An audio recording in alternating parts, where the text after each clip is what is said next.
بسم الله الرحمن الرحيم وسم تركي سكول مقالة مقدشو الأستاذ oo ku marinayo egg filling genish zaman ama genish zaman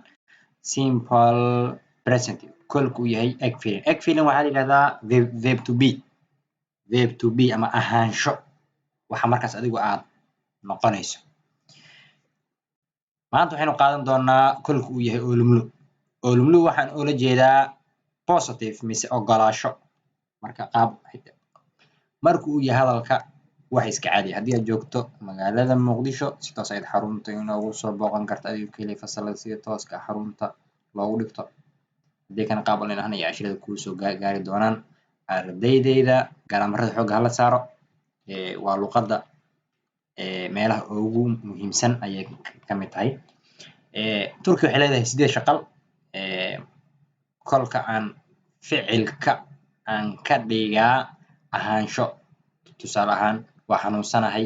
waa daalanahay ficiladaas dhammaantood waxaan leeyahay ficil walba waa maxay shaqal ku dambeeya hadduu yahay a iyo e leenkan ayaan ku shaqayn doonaa ben waxa waaye aniga sen waa adiga oo waa asaga bis ama ayada bis waa anaga sis waa adinka onlaarna waa ayaga haddii ku dhamaado a iyo e waxaan ku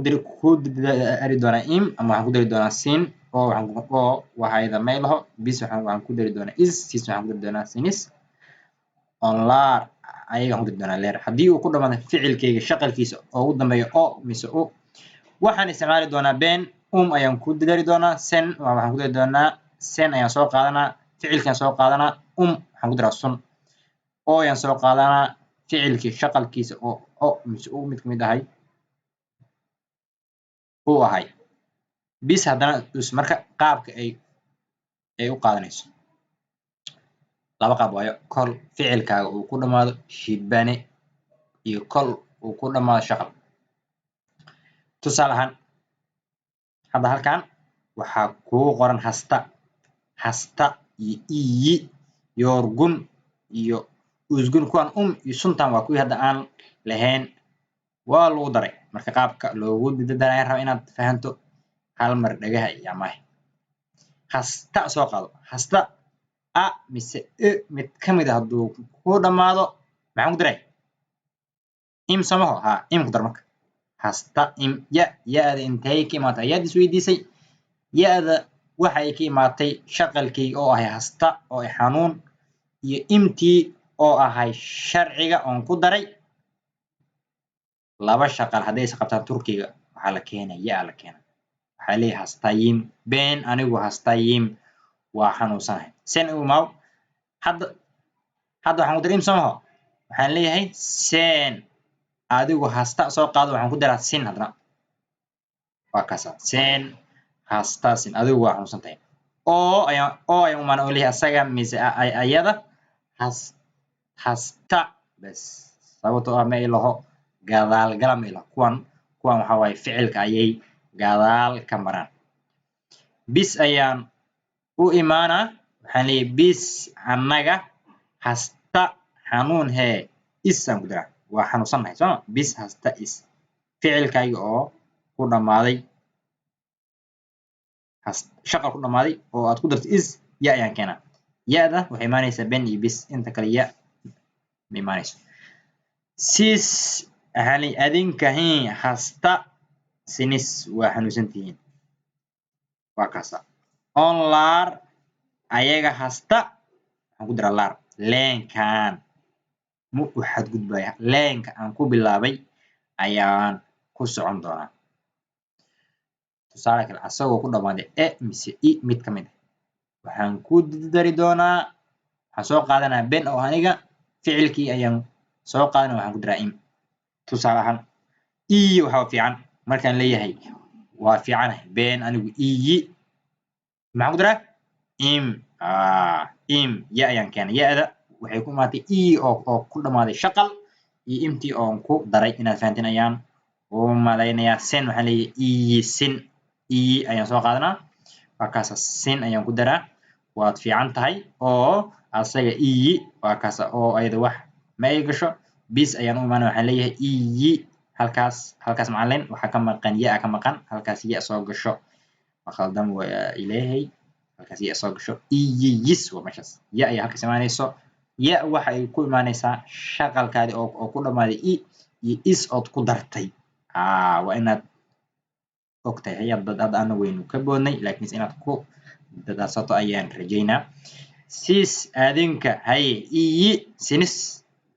waa kaas iyi sinis waad fiicantihiin onlaar ayaga iyi leer ayaan ku diraa ayagu way fiican yihiin tusaale ahaan ficilkii haddana oo ku dhammaaday o mise u yorgun oo kaleetan na maxaa ka dambayso u soo maha u waa kan waxaan leeyahay waxaan ku diraa umaan ku diraa waxaan leeyahay been anigu yorgunum waan dadaalanahay sen yorgun sun oo yorgun oo ayada wax may qaadato mise gadaal gale may laho bis annaga yorgun nus ayaan leeyahay sis yorgun sunus waa daalantihiin bis annaga yorgun nus waa daalanahay sis adinku yorgun sunus waa daalantihiin onlaar ayaga yorgun leer laar miya laar waa kaasa been anigu yorgun ya marka yadii ya ma imaanayso sababtoo ah shaqal ayuu ku dhammaaday shaqal ayaan ku daraan rabaa shaqaleh laakiinse wuxuu ku dhammaaday shibane ya marka ma imaanayso been anigu yorgunum waa daalanahay sen adigu yorgun sun waa daalantahay oo asaga yorgun wuu daalayahay bis anaga yorgun nus waa daalanahay sis adinku yorgun sunus waa daalantihiin markay tahay xushmadna waxaa waaye waa daalantahay onlaar aga yorgun laar way daalan yihiin tusaale ahaan haddana ficilka soo qaday usgun oo murugo usgun uda naada waxaa ka dambaysa u leh dhibco leenkan ayaan ku shaqeynaa waxaan leeyahay been anigu usgunum waa murugeysanahay sen adigu usgun sun waad murugeysantahay oo asaga usgun wuu murugeysan bis anigu usgun us ayaan ku diraa nus ayaan leeyahay usgun nus waa murugeysanahay sis usgun